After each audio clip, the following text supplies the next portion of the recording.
Welcome to Fellowship Safaris, conversations about people of color and their journeys to subspecialist training in their countries of origin and around the world.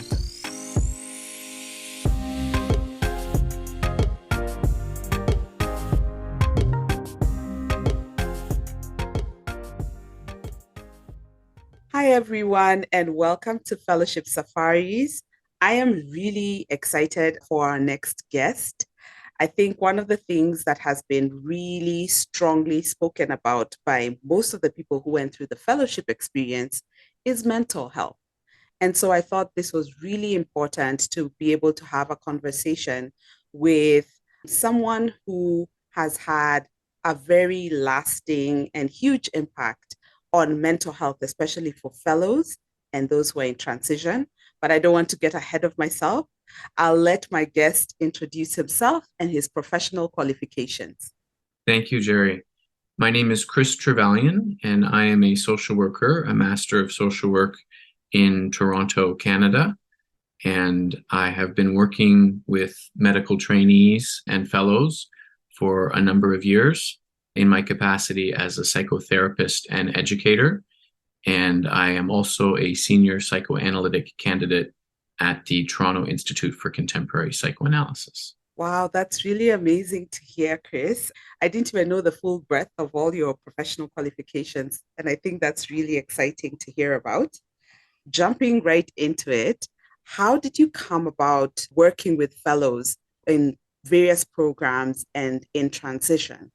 I began working with medical students as a counselor and educator, and I gradually transitioned to working with postgraduate medical trainees, residents, and fellows.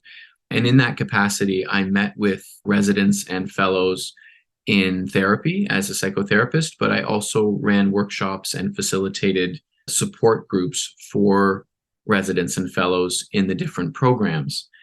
And in that capacity, I began working with one fellow, Sarah Jassemi, who now works as an adolescent medicine physician. She was concerned that the program was not able to support the learning and specifically the emotional experience in the learning and the training of the fellows in the adolescent medicine program. And together, we thought about what might be added to the program to better support fellows in that emotional experience in order to protect against burnout, in order to build a sense of community and solidarity among the fellows. And one model that we ended up drawing on was the Balint group format, which has been widely used in medical training and for practicing physicians to support them in their work with their patients, both therapeutically, clinically, but also to support the mental health of the practicing physicians. And so not having formal training in Balint group myself, but having done a lot of reading about Balint groups, and at the time I was already well underway in my psychoanalytic training, which contains a lot of the concepts that Balint groups are founded upon, we decided that I might facilitate a modified Balint group using some of the tools and format of the Balint process to support the adolescent medicine fellows in their work. That's really great to hear, Chris. I'm going to take you a couple of steps back because I'm not sure all our listeners know what Balint is. Could you describe what Balint is and what a Balint group is? For sure. The Balint group process was developed by Michael and Enid Balint. Michael Balint was a physician who had immigrated to the United Kingdom from Hungary, and his wife, Enid Balint, was a social worker. And in London, together, they developed these groups to support physicians in their work because they believed that some of the psychoanalytic concepts could translate very usefully to supporting physicians for making sense of their day-to-day work with patients, and especially around particularly difficult emotional experiences with patients.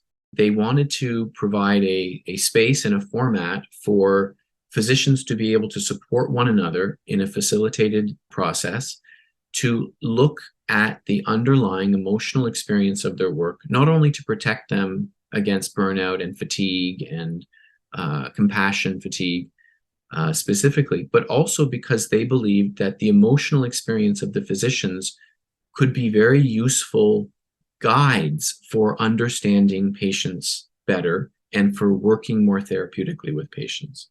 I think that's a very interesting concept that Balint presents. And I know earlier you'd mentioned that it had started out with a conversation between yourself and a fellow after the fellow had brought up these concerns. How did you settle on Balint being the option in terms of addressing this, especially for adolescent medicine? That's a great question because there are different process groups and there are different models. The Balint group seemed especially fitting because it specifically looks at countertransference and the emotional reactions that physicians have. And it also offered some modified formats that could include a focus on the fellows' interactions with their colleagues and team members and supervisors. So it was not just looking at physician-patient interactions, but physician-physician interactions or physician-nurse interactions, but also interactions within the hierarchy of the training structure. So it opened up the Balint format and broadened its focus from the patient to other difficult relationships that the trainee may be experiencing. It was also a model that was more familiar to me given the concepts that it drew on, because they're concepts that I draw on in my everyday practice as a psychotherapist. So it felt like a good fit for me, and it also felt like a good fit for the adolescent medicine program at the time. Adolescent medicine also is a specialty that sort of sits on the border between physical and mental health, between medical and psychosocial concerns. And so it's a very complex, nebulous at times kind of work that the fellows were looking for specific support in managing the emotional aspects of. That's so interesting to hear about adolescent medicine being described as this complex nebulous. And I think that is so well put, Chris, to be honest, because sometimes when you actually ask us to go into details about exactly what do we do, it ends up being a difficult explanation at times because we end up doing so much. And I think it's just sort of like teetering between that border between the medical piece and the physical piece and also the mental health piece. What was one of the most challenging things while you were getting this Balint group started in the beginning? The first challenge was to persuade, I guess is a word, the Mm-hmm. program to make time and space for this, because trainees are very busy and their academic time is very packed with a lot of different kinds of learning. And so getting the program and the buy-in from the leaders that this was time well spent and setting aside regular time on a monthly basis for the fellows to check in with one another, to be able to talk about their emotional experience rather than doing more medical learning around becoming medical experts per se in their specialty. But this was to help the fellows process their work and process their experience. So it had an explicit focus on the mental health of the trainees. And one of the ways that we were able to encourage the program to make time and space for the Balint groups was not only did the program want indeed to support the mental health of the trainees, which was wonderful, but they also heard that the Balint group could support the clinical work, that there's a way of working with patients, drawing on our emotional experience that can help forge greater alliances and work through to better outcomes. Have there been any other subspecialties that have been trying to introduce or have introduced Balint group? Yes, after Mm-hmm. I transitioned to private practice, I was hired as a consultant to support the development of a in-house set of facilitators who would offer Balint groups to the general pediatric residents, and then from there to other specialties within the hospital. So currently, there are a number of staff who facilitate Balint groups for residents and for staff. And they've set that up so that the facilitators are at a bit of an arm's length from the groups that they facilitate, but they have now trained facilitators who have actually gotten official Balint training to do that. So from that one group that started, I think 7 years ago now in the adolescent medicine fellowship, it's now expanded across the hospital as a model for supporting both trainees and staff.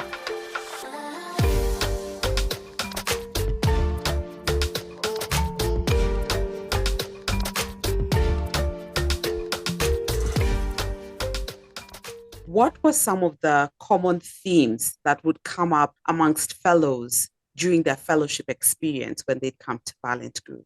Some of the themes that came out for international fellows included the difficulty of adapting to not just a new culture in the place in which they were now training, but specifically to a new medical culture, a complex set of written and unwritten rules around how medicine is practiced and the roles and responsibilities that each member is seen to have, including the forms of relating and interacting that are considered competent and respectable.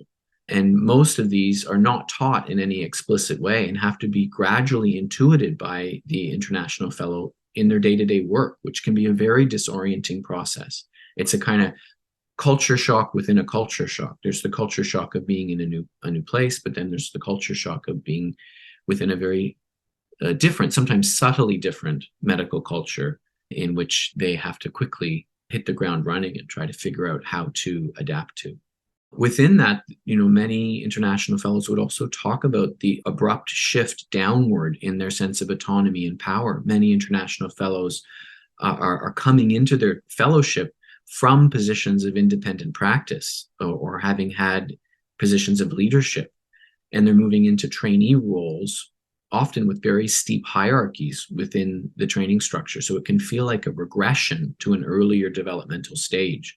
And international fellows would speak of sometimes feeling under-recognized and even infantilized in a way in their own expertise and competence as physicians. And that sometimes created feelings of self-doubt, even crises of confidence for international fellows seeking that extra training, but having already developed themselves as physicians in independent practice in advance. I think another really important theme that came up in many different ways for international fellows within the Balint Group were the experiences of racism and colonial attitudes that they experienced in these training sites. There's a kind of structure here of the center versus the periphery, where there are these hierarchies of knowledge and power. And so the fellows would describe microaggressions that they would experience for their outsider status within this larger training structure that they were trying to make a temporary home within. Part of what made this and tends to make this especially difficult for many of the international fellows is that these microaggressions are experienced within programs that have an explicit set of values around diversity and equity and inclusion, but whose practices nonetheless retain hierarchical and colonial attitudes that are often justified on the basis of knowledge and resource hierarchies, some of which might be real given the asymmetries in terms of the medical systems from one location to another. But these asymmetries can sustain elitist and racist thinking that international fellows have to grapple with on many levels in their day-to-day work, both with patients and also with colleagues. Another theme I think that often comes out is feelings of isolation and seeking connection with others with whom they can sense a feeling of commonality and solidarity. International fellows would bring up the sense of being separated from friends and family and how that might come up in their work with patients, specific challenges in the background for international fellows and how that might be impacting their work.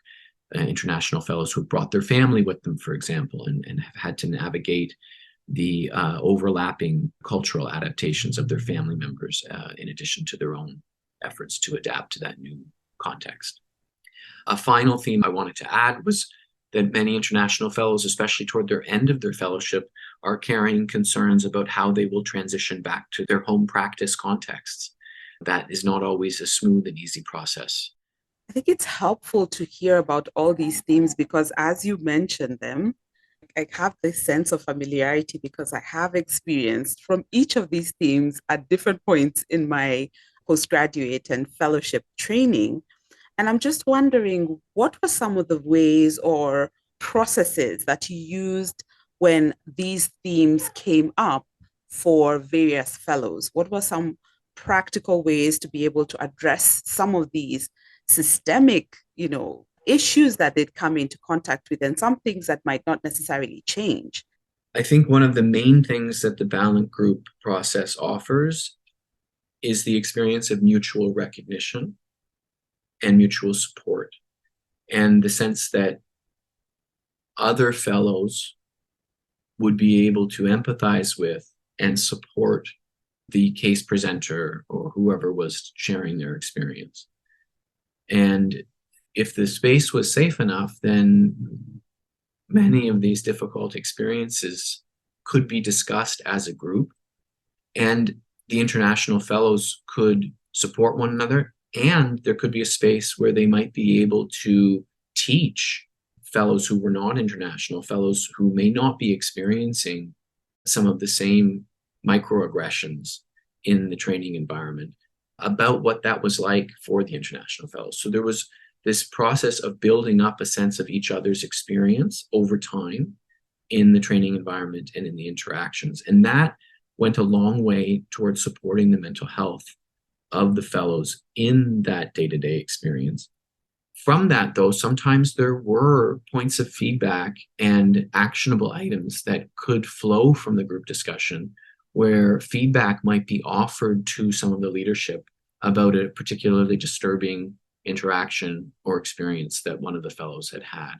So there was sometimes follow-up, and as felt safe and constructive, sometimes people were able to share feedback, again, outside of the group with the leadership of the program and with administration to try and address changes and make changes that needed to be made. I think the mutual recognition in and of itself helps to combat the isolation that many fellows feel in their work when there haven't been spaces created for people to debrief with one another and share their experience. Beyond that, the Balint group helps to make sense of the meaning of those emotional experiences and to try and convert them into something useful for physicians' everyday clinical work. And I'm so glad you've talked about just making sense of what the experience was and sort of just having these parallels, drawing these parallels between either this clinical experience and your personal experience. Could you talk about why it's important that you would constantly do that? It really used to impress me how we would discuss a particular clinical situation or a personal situation within a clinical space, and we would draw these parallels. Why is it so important to identify these parallels? I think identifying the parallels can support empathy, it can support connection, it can support, again, mutual understanding. And the parallels you speak of are ones between the case presenter and the patient, or the case presenter and the other person in the case, whether that's a staff member or a colleague or a team member. But they can also include parallels between what's happening in the case that's being discussed and what's happening in the group as they discuss the case. So, for example, maybe someone feels judged as they present their case, and that parallels maybe how the patient had felt, or maybe how the clinician had felt when they shared the case with the supervisor. And so picking up on those parallels could create empathy and a sense of commonality and close the gap sometimes between the different participants, so to speak, so that it didn't feel so divisive and it didn't feel so unworkable. I really love when you talk about, just getting these new spaces for that therapeutic engagement and re-engagement. Did you ever have instances during these sessions that we'd have fellows who were lost about the process or did not understand how to be able to use the process to help them through particular situations?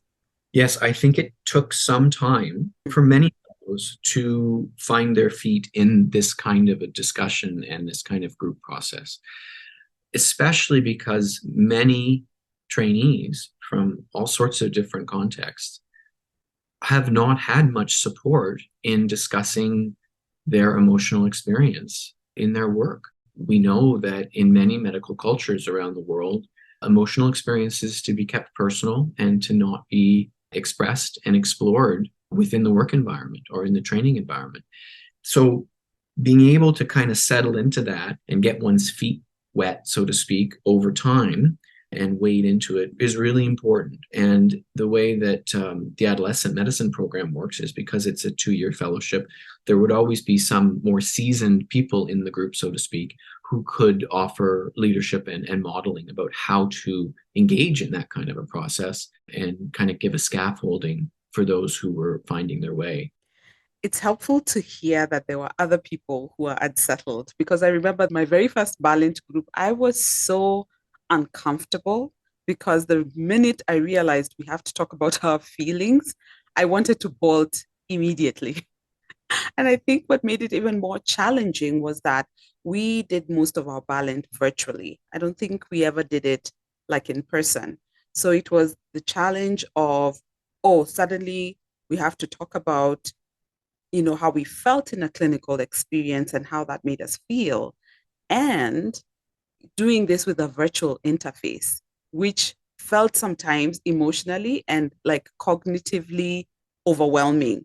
And I'm just wondering, since this started like about 7 years ago, what has been the feedback over the years from a wellness perspective and from a practice perspective for the fellows who have been involved in Balint?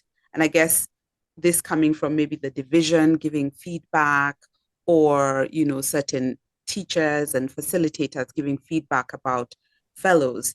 Yes, early on, as a way of trying to justify and support the continuation of the Balint group, Sarah Jassemi, the fellow who helped to spearhead this and collaborated with me to get the Balint group started, did some research on the effectiveness of the Balint group format for the fellows' overall experience of their work.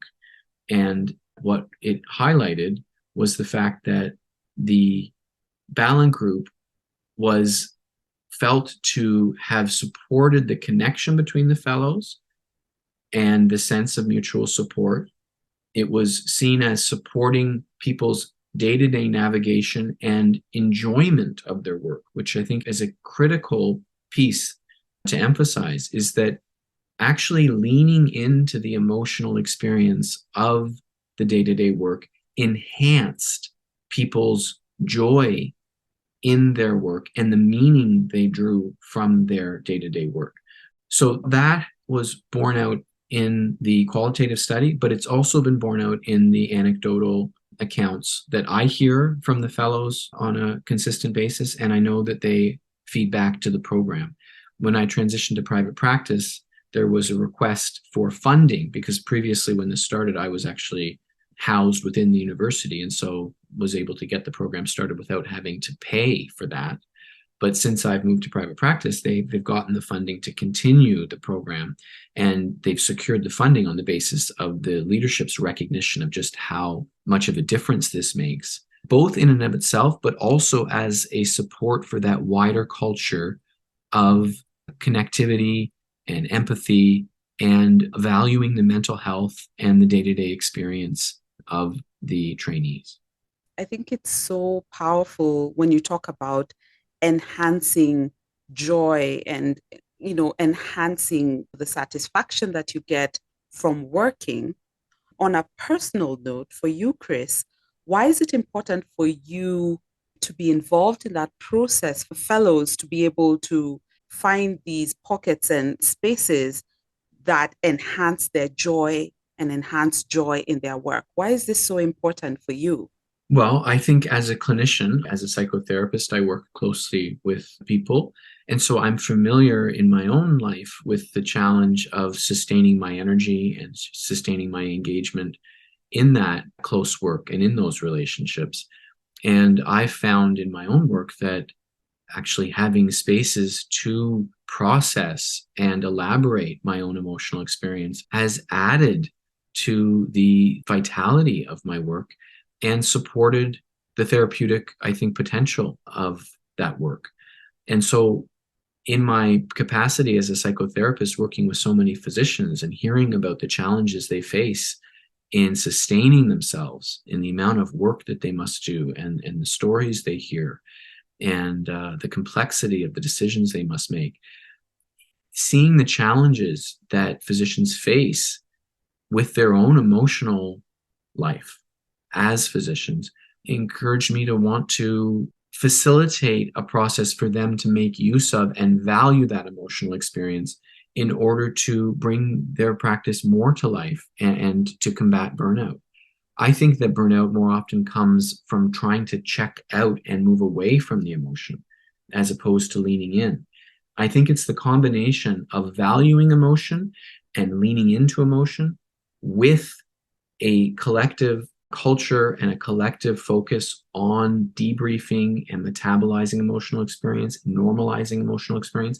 It's that combination that I think supports that joy in the work.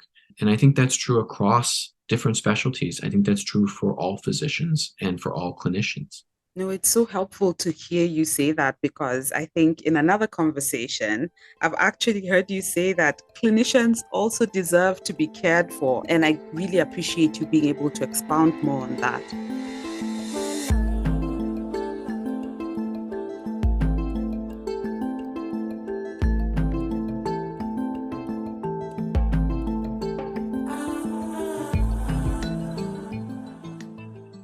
I wanted to just circle back to one of the other themes that you mentioned from much earlier, that a lot of people after practice, or as they're in that transition to practice stage, they do have a lot of challenges, especially being able to transition back to their countries, being able to transition back to their original hospitals of training. What are some practical things that fellows who are in transition can actively start doing that helps with that transition? I think that the transition back can be very challenging for many, especially when the learning that is being brought back may or may not be smoothly integrated into the existing practices and understandings of that local context. And so the fellow, in returning to a position of leadership, may find themselves welcomed back and eagerly sought, but may also find themselves feeling as though some of what they would like to share or would like to integrate into the existing practices may be resisted. It can be a bit of a shock to return, as much as it can also be a welcome one. My experience here is somewhat limited because I rarely Yeah. continue to Mm-hmm. follow international fellows after they have returned. So Oh, mm-hmm. I hear about what is being anticipated. I hear snippets, but Yeah. I've not worked very closely with people in that transition in an ongoing way. So this Mm-hmm. is like something that's a bit beyond my scope. That's okay. I think it's important that we mention that this is what is to be anticipated, and being able to highlight that is really important, because during your fellowship and part of transition is at least doing what to be able to anticipate. So I think that should be okay. What would be your piece of mental health advice to a fellow who's in training and is sort of at a mental health crossroad, as it were, and they're trying to figure out, what can I do in my moment? What's a piece of advice that you would give this person? I would encourage someone to honor and take seriously their emotional experience in their work, and to see that emotional experience as intelligible and useful, and to trust that their reactions to their different encounters have a value and need not be suppressed or stigmatized or shrouded in shame and silence, but to be honored within, and hopefully, ideally, to be shared and processed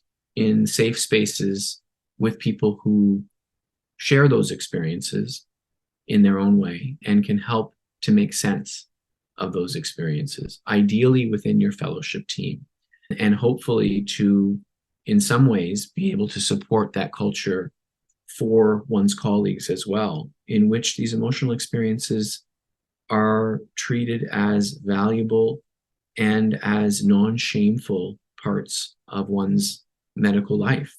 Indeed, as vital to doing good work and to finding joy in that work and sustaining oneself in that work. You spoke earlier, Njeri, about, this idea that physicians, clinicians need to be cared for as well. And I think that this divide between who is sick and who is not, who is in need of care and who is not, I think that that stark divide between provider and patient can feed into a mentality wherein the physician has no needs and the physician is somehow self-sufficient, not dependent on outside sources of care, and not at its worst, not in need of care. And I think that's exactly what we're trying to combat in making spaces and in honoring the need for physicians and for fellows to metabolize their difficult emotional experience with others and build a sense of common ground and connection, and to value that experience in their ongoing work. I absolutely love that because it's, I think, very proactive in terms of tearing down the shame around, being able to lean into those emotions that have been embedded in medical education, in our training, that you're not supposed to feel, that set that aside or leave it at the door. So I really love that. What's the one piece of advice that you'd give to a program director or a decision maker or somebody who is trying to think through how to be more impactful in mental health for fellows? I would suggest that providing support for time for the mental health of the fellows and of the providers is essential to sustaining not only those fellows in their work, but a culture of meaning and connection. And it is part of the bedrock of good clinical care and good medicine, that it's not something that should be outsourced or put upon the fellows to do on their own outside of work, but that some space must be made for honoring and attending to those needs within the work environment. And that even though time is so precious and there's so much to do and so much to learn, setting aside some time, like with the Balint groups or other forms of debriefing and connecting about emotional experience, is incredibly valuable and has knock-on effects in all sorts of aspects of the experience on the team, with patients, in the work. And it can be a huge difference maker in what the fellowship feels like. Make time for attending to the emotional experience and the mental health of the trainees and the providers in the program. That's amazing. I really appreciate you taking the time to walk us through the work that you do and also the importance of things like Balint Group and the impact it has had in terms of fellows' mental health. And I think it was really, really crucial to just hear about some of the common themes that come up. And, for any fellow who's listening or any person who is thinking about fellowship, I think it's really important to be mindful that these are some of the things that are encountered. And there are spaces, and ideally, there should be spaces to deal with your mental health and ways for you to be able to process some of the things that you experience during your clinical training. I know for sure for me, you've had such a huge impact in my life, in my perspective as a clinician, as an individual. And that perspective change really, really helped me navigate a lot of the challenges that I experienced during my fellowship.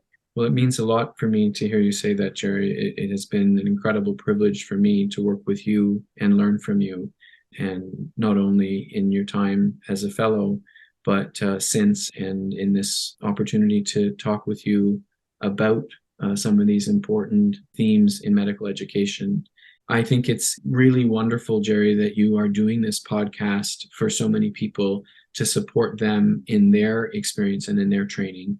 I'm imagining it's going to make a huge difference for people, for you to cover many different themes and try to give people a framework for making sense of their experience as they move through this challenging but hopefully very rewarding time in their lives. Thank you so much, Chris. Do you have a way that people can be able to get in touch with you? Are you open to that? If someone may have questions or wants Sure. to be able to connect with you, is there a way that they can be able to do so? You see, I'm not on social media, but they could connect with me, I guess, through email. They could just email me, christrevelyan@gmail.com. Okay. Thanks, Chris. Take care. You too.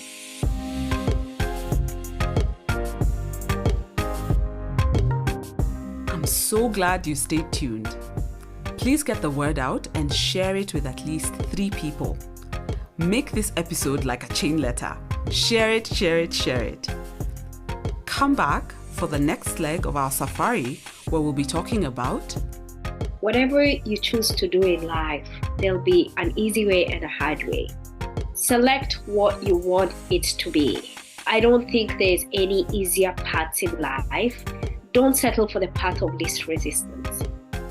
Listeners are advised to use their own judgment and discretion when applying any information discussed in this and all podcast episodes to their specific situation. Always seek the advice of a qualified professional if you have any concerns or questions regarding a particular subject matter. You can find this and other episodes of this podcast on our website at www.fellowshipsafaris.org. You can also find all our episodes on all podcast platforms. Reach out to us on social media as Fellowship Safaris on Facebook, Instagram, and TikTok, and our Twitter handle is @fellowshipsafar.